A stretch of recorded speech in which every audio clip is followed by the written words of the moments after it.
Bienvenue à vous sur Ici Beyrouth, c'est une femme, une histoire spéciale gastronomie. Notre invité de la semaine est Mona Salémé, artisan chocolatier et confiseur.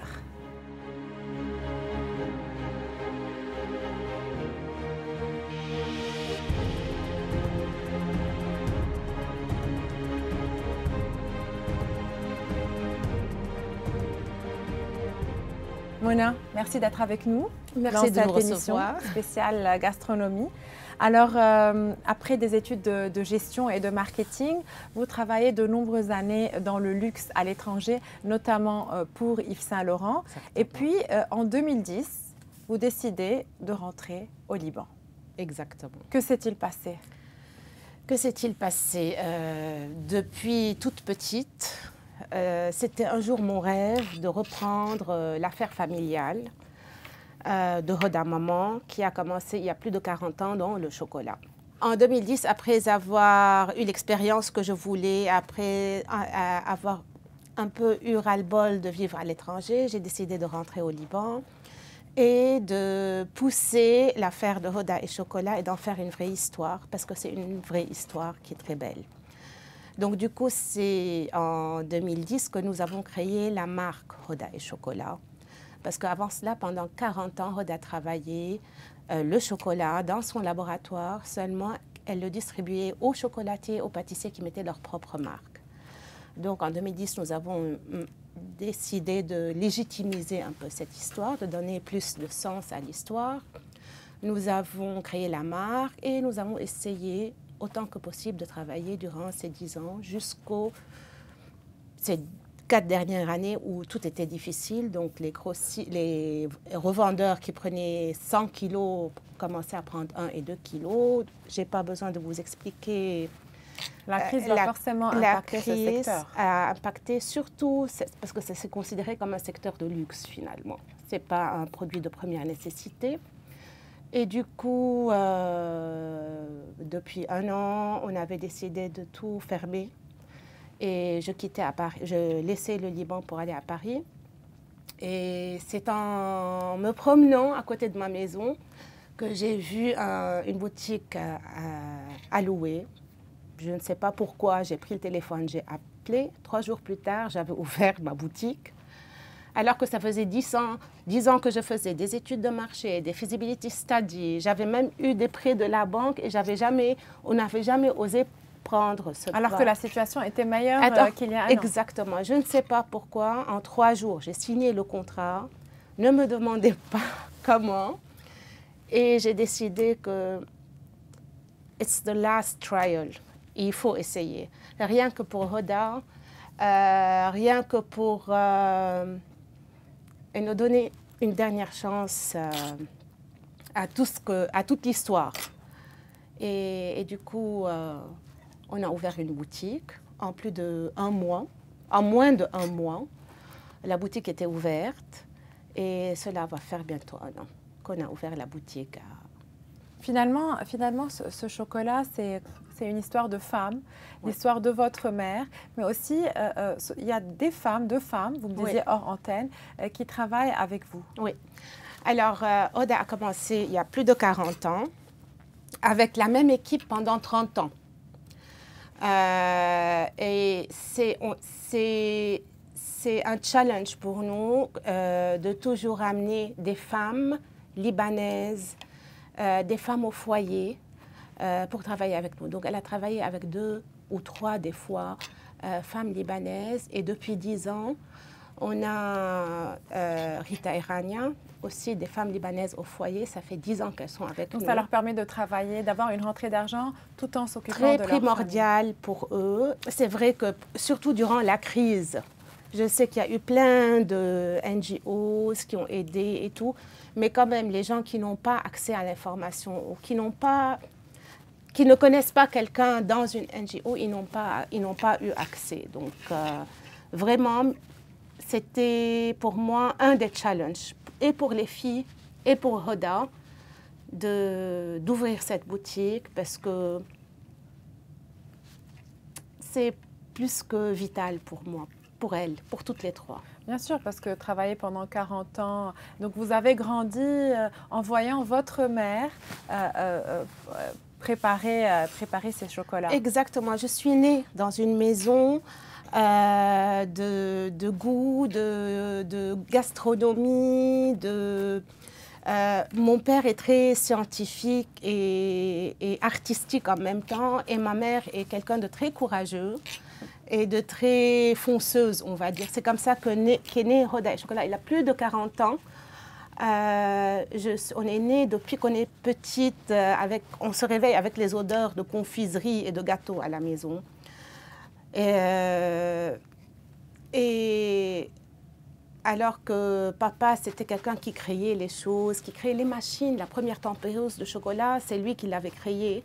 On parlera de la production Oui. du chocolat tout à l'heure, comment ça se fait en fait. Exactement. Que veut dire chocolatier? Parce que parfois, on ne sait pas exactement en quoi consiste ce métier. Non. On y reviendra. Ouais. Pour revenir un peu à ce projet, donc cela fait 1 an que vous tenez cette boutique. Mais en parallèle, vous continuez à fournir le marché local en chocolat? Oui. Oui, nous continuons à fournir le marché en chocolat. Maintenant, les quantités sont différentes d'avant, ce qui est normal avec la crise. Et aussi, on fait plein de workshops parce que aussi, c'est une façon d'éduquer les gens. Premièrement, c'est intéressant d'apprendre les choses, comment elles sont faites, et puis d'éduquer les gens. C'est quoi le chocolat? C'est quoi le métier de chocolatier? C'est quoi un confiseur?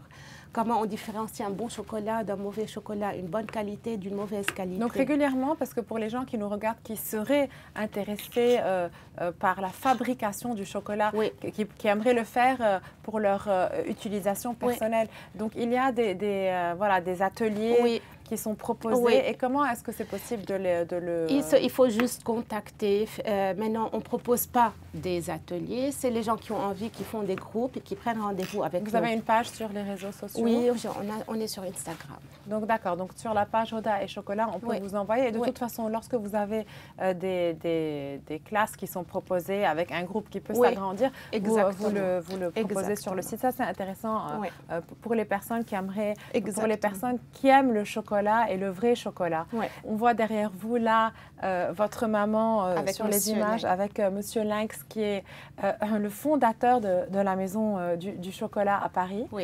Donc elle a beaucoup voyagé pour apprendre en fait la technique. Oui, elle a beaucoup voyagé, elle a beaucoup appris par elle-même parce qu'avant, depuis 40 ans, c'était pas comme maintenant, pas tout le monde était chocolatier. Elle a été visiter plusieurs fois des ateliers chocolatiers à Paris et même en Belgique. Elle a fait des stages, elle a rencontré M. Lynx, elle est restée avec lui une petite semaine. C'est lui le fondateur de la maison de chocolat. Prestigieuse. Avant d'être acheté maintenant par un autre groupe. Parce que et voilà, c'est important aussi de noter que comme la maison du chocolat, comme beaucoup de chocolatiers en France et en Europe, le métier de chocolatier consiste à transformer le chocolat en bonbons chocolat. D'accord. Donc vous recevez, vous importez en fait, parce qu'on est bien d'accord que nous sommes obligés d'importer au Liban. C'est pas la matière première, mais ce sont les blocs de chocolat. C'est des blocs de chocolat. Donc il y a le métier de couverturier qui transforme le chocolat à partir de la fève de cacao jusqu'au chocolat. Il s'appelle couverturier. D'accord. Il y en a plein, dont les grands noms, c'est Lindt, Valrhona, Calbo. Et puis le chocolatier qui prend ces grands blocs et qui le travaille. Et c'est un travail qui prend du temps, de la précision et beaucoup de patience. Pourquoi? Parce qu'avant de travailler un chocolat, il faut le tempérer. Tempérer un chocolat, ça veut dire suivre une courbe de température pour que le chocolat ne se cristallise pas par la suite. Le chocolat qui se cristallise, ça fait comme une couche blanche. Quand le chocolat devient... Pour plusieurs raisons, il y a cette couche blanche. Mais entre autres, c'est que ça n'a pas été bien tempéré. Donc le chocolat n'est plus brillant, n'est plus croquant après fondant. En fait, un bon chocolat requiert les 5 sens pour savoir si c'est un bon chocolat ou pas. La vue, ça doit être brillant et lisse. Lui, ça doit être croquant. Donc, quand on le casse, il faut entendre croquer et pas un truc malléable. À la bouche, l'odeur doit être, dépendamment de quel chocolat, une bonne odeur. Et à la bouche, ça doit être croquant, ensuite fondant. Donc c'est bon à savoir pour les... C'est très simplifié. Bien sûr, c'est simplifié. Oui. On ne va pas apprendre, mais on y pensera la prochaine fois qu'on mange un chocolat. Donc en fait, vous recevez donc ces blocs de chocolat. Qui sont vos fournisseurs? J'utilise beaucoup de Barry Callebaut, et Valrhona. En fait, dans les chocolats de couverture, il n'y a pas une bonne marque et une mauvaise marque. Il y a dans chaque marque de bons produits. Ça dépend de vous. Maintenant, dans le travail culinaire, comme dans la pâtisserie, comme dans la confiserie, les matières premières, c'est une des choses les plus importantes. C'est vrai qu'on peut avoir la technique, on peut avoir la recette, mais si tu fais une omelette avec des œufs pourris, ça ne va pas donner une omelette. C'est pareil. Donc, pour nous, le choix des produits, c'est très important. On ne lésigne pas. Si un produit n'est pas trouvable sur le marché, j'arrête cette gamme, je ne remplace pas. Nous ne remplaçons pas parce que ça fait une grosse différence. Le travail de chocolatier demande beaucoup de précision. C'est un peu les sciences et l'art en même temps. La science parce qu'il requiert de la précision, de l'équilibre et de la... C'est très... une température de plus ou de moins peut tout changer, même dans l'atmosphère. L'humidité peut changer, donc c'est vraiment... Et en plus, ça demande de l'art, parce que c'est un art. À propos d'art, d'où vous puisez votre inspiration? Parce que vous ne faites pas du chocolat tout simple au lait. Il est forcément présent, le chocolat noir et le chocolat au lait. Mais vous aussi, vous déclinez en fait ce chocolat et vous le mélangez, vous créez des saveurs. Et d'où vous puisez votre inspiration? Alors l'inspiration, c'est une des choses aussi, c'est de la culture aussi. C'est beaucoup de culture, c'est beaucoup de voyages, mais c'est beaucoup de finesse du palais. Et nous, une de nos spécialités, c'est de faire des mix de saveurs moyen-orientales avec des saveurs occidentales. Donc on trouvera moins cela, parce qu'en fait on entend beaucoup, enfin le chocolat libanais, c'est pas top, il faut le déguster le chocolat en Europe en fait. Mais donc vous créez en fait quelque chose de nouveau quelque part, qu'on ne trouverait pas forcément en Europe. Exactement, avec la même qualité de chocolat en Europe, parce que certaines grandes maisons en Europe utilisent soit le Valrhona, soit le Callebaut, si ce n'est pas eux qui font le métier de couverturier en parallèle. Mais ces mêmes grandes maisons que nous connaissons tous utilisent aussi ces mêmes produits. Et voilà, donc notre plus, si vous voulez, c'est cette pincée de saveurs orientales qui se marie souvent très bien avec le chocolat comme la cardamome, la mastic de Chios, le thym, donc, il y a tout ça, sésame. Et nous avons toute une gamme inspirée de desserts libanais, carrément. D'accord. Mais j'imagine que vous ne produisez pas des quantités, parce que le chocolat aussi, dans la durée, on est bien d'accord qu'il ne peut pas rester longtemps. Non. Maintenant, un chocolat simple, conservé dans les bonnes conditions. Simple, ça veut dire sans garniture. Dans les bonnes conditions, ça veut dire à 20 degrés plus ou moins 1 degré et sans humidité, peut rester 1 an. D'accord. Maintenant, c'est ce qu'on ajoute au chocolat qui fait que le chocolat devient plus fragile. Donc, c'est les garnitures, c'est les amandes, les ganaches, les pralinés.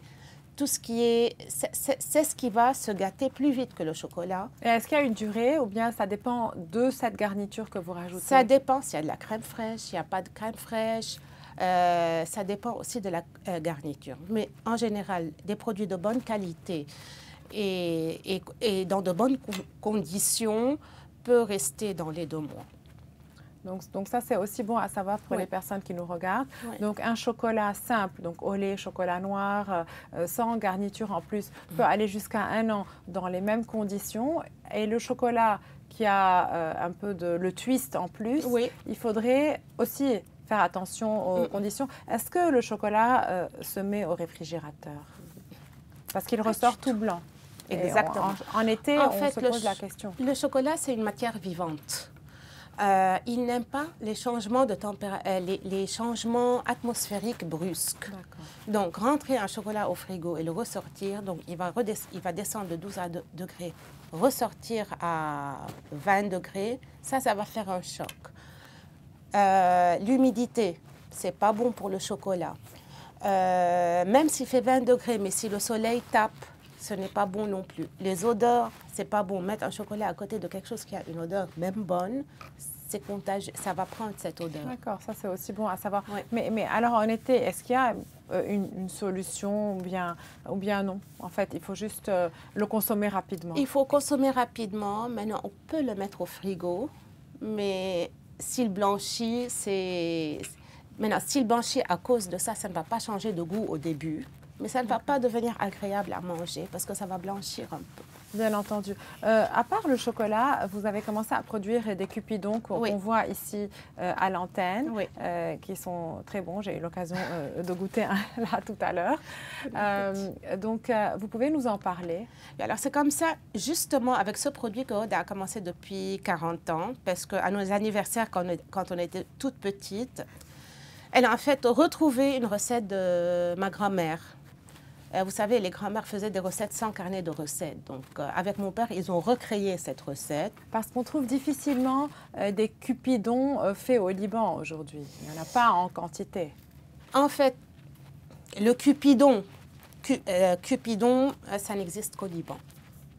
Si vous allez à Paris demander des cupidons, ils vont vous dire c'est quoi. Les cupidons, en fait, c'est des caramels durs à base de chocolat et de miel. Maintenant, d'où est sorti ce mot cupidon? Je crois que c'est un petit groupe de femmes libanaises de la génération de ma grand-mère ou de leurs parents qui ont appelé ça. J'imagine.